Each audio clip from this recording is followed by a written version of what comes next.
inaitwa mjina ya Kipanga Kikukama ya Furi. Nimezaliwa ku province orientale ama Kisangani, ndio kwenye nilizaliwaka kwa le certain 28 juin 1965, ndio nilizaliwaka pale Kisangani.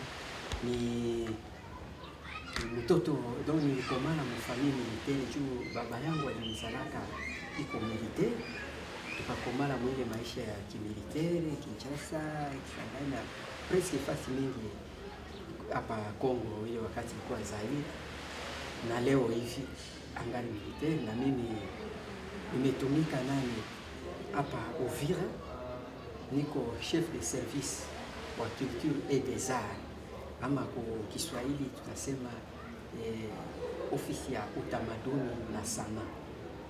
Saa zingine naweza pia kupenda nifasirie ile culture et des arts ni kusema nini, juu watu wengi wanaweza kujiuliza culture et des arts c'est quoi?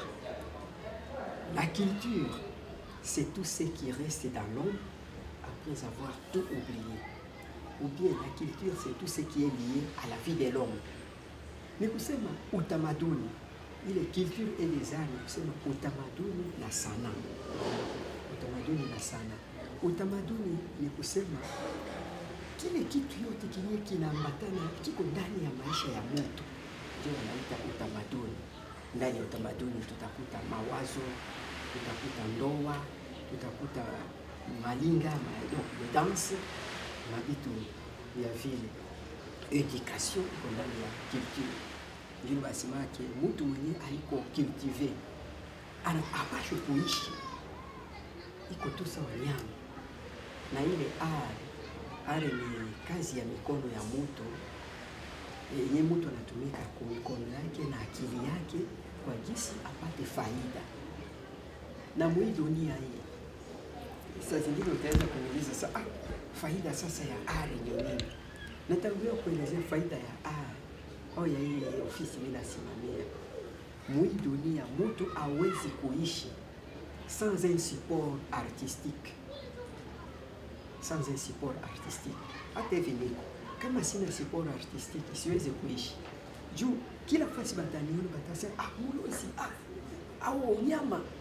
Support artistique iko sawa vile nguo, mtu hawezi kuishi bila kuvala nguo. Support artistique kama haukugusaka kwayo hautakuwa kama mtu mdunia, abata kuita intellectuel. Njoo kunaona de stylo, juu artiste njoo mwenyewe alitengeneza stylo, artiste njoo alitengeneza nguo vile unapendeza. Mtu utaona saa mtukaa unapendeza sana. Ni juu ya nini? Artiste alikugusa, anatengeneza nywele, esthéticien anatengeneza nywele, nguo unapendeza juu kuko kama uko na support artistique.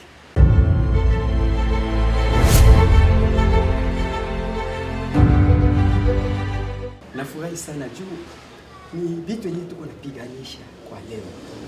Ile ni ilianjaka tangu zamani, tangu watateze. Ile mambo ya kuosha watoto mbele ya wakati, le mariage précoce. Na ndani ile mariage précoce kulikuwa ingine inaitwa mariage préjugé. Uko naona mtoto apendi. Juu wakati ya watate yetu ilikuwa kama tu niko rafiki ya par exemple rafiki yangu sawa vile wetu tunazoeshana sana Mashimangu. Sasa kwa Mashimangu iko rafiki yangu, tunasikilizana sana. Naona bibi yake ni Mashimangu iko na mimba,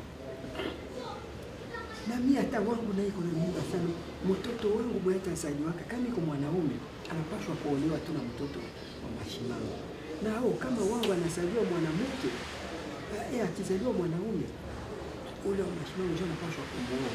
Ndio nilikuwa tangu watate babu zetu ndio vile ilikuwa. Lakini ile mariage boba alikuwa naoesha mtoto mwanamke kufatana na namuna banazoeshana, na namuna banaishi, namuna banaona tabia ya ile jamaa. Anaona hii jamaa iko nzuri, omwe mtoto wangu aikale kwa hii jamaa inaweza kuwa mzuri. Abaweze kusema hivi na hivi, na iko kwake wewe fie utajichagulia au wewe garçon utajichagulia. Non, ile ikokuwa haikokuwa hata kidogo. Oui, oui, oui. C'était inclus dans la culture congolaise, mais dans le temps, mais pas pour le moment. Pour le moment, tunakuwa napiganisha ile iishe. Juu ya nini tuko napiganisha? Manyumba mingi inaanza kukufa. Juu ya nini? Hali ya sasa, hatukatale mila yetu ya zamani, ni hali ya sasa inaanza kugeuka. Fie akienda kuolewa na mtu mwenye abakusikilizanaka naye, akukwata fiancé au nini, mwenyewe kuna kufa juu abazonshana na tabia inaanza kwa kuderanger sana. Ndio leo banaanza piganisha ketupime kuachana na ile hali ile mila ya vile. Mais quand même ya batatia kuna gisi tukatale, mais inakuwa naleta makonvenya mengi batoto wanaume au batoto wanawake. Sasa utaona mtoto mwanaume unamuowesha, unamuowea, unamupa huyu ndio bibi yako tekala naye. Mtoto hana tana muna moyo ya kutafuta, hajui kutafuta. Unaona ile wakati ya mbele mtoto mwanaume kama anajua kulima mashamba, sasa ndio mwanaume. Kama anajua kuwinda nyama au anajua kuroa samaki, sasa huyu ni mwanaume. Mais pour le moment c'est pas ça. Ya leo inakuwa apime ta kusoma kidogo. Et puis akuwe équipé matériellement et moralement. Donc kiakili na kivifaa. Juu kama ana akili, utekana mwanamke leo kesho unakuwa nenda lomba savon kwa baba, chumvi kwa baba au kwa mama, haina ile wakati education vraiment ni kwa nguvu. Mtoto mwanamke hana neno ya kusema mbele ya baba yake au mama yake, hana hata kupinga. No. Yote ni bazazi banasema ilikuwa sasa parole de l'évangile. Oui. Ndio mama, ndio baba. Ndio wakati ya batate, unaona kulikuwa sorte mbili. Huko ule fie mwenye banamuoa angali mutumba nani ya kwanza hii. Na kulikuwa mwingine iko na anaolewa angali mdogo, iko na komana, me kwa kwenda kumwacha kwa nyumba ya Bwana anapashwa kueneza deja 13 ans. Donc akifika 11 ans banamutuma anaenda kuikala kwa familia ya Bwana. Ikisha kwa mwana 11, 12, 13 banaanza kumwambia no, inafaa sogea pembeni ya bwana yako kwa jinsi mzoeshana vya vile. Ndio ilikuwa tuona Samuel mtoto anazala na ashe ya 13 ans. 11 tona Samuel anazala au 13 ans. Bona sheria ya zamani mtoto akizala na 13 ans haikuwa kazi ya infraction.